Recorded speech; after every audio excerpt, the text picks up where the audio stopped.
Hello बच्चों, let's read the question. So the question is study the given figure A, B, C carefully. These figures demonstrate a phenomena that happen in animal cell.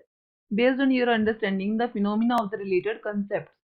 So here question is which of the following can be considered as example to depict osmosis. तो यहाँ पर हमारे पास जो question है उसके अंदर जो question का की कंसेप्ट है वो किस पर बेस्ड है।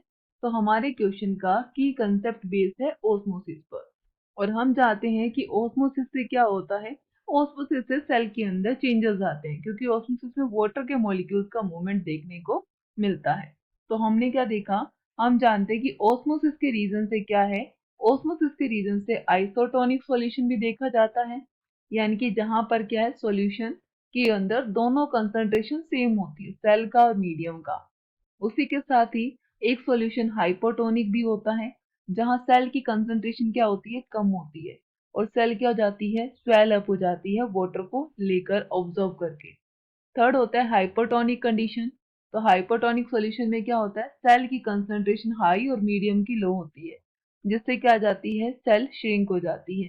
तो इन तीनों में हमने क्या देखा, ये तीनों क्या करते हैं, ये तीनों इम्पैक्ट करते हैं किसे। तो जहां अगर बात करें ए, तो ए में आइसोटोनिक है, बी बी में हाइपोटोनिक है, सी में श्रिंक हो रही है, हाइपरटोनिक है।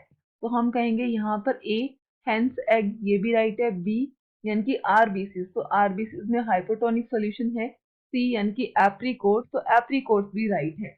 इसी रीजन से हमारा जो आंसर होगा वो होगा ऑप्शन डी, यानी कि all of these. So, our answer is option D, all of this. I hope you understand very well. Best of luck. Thank you.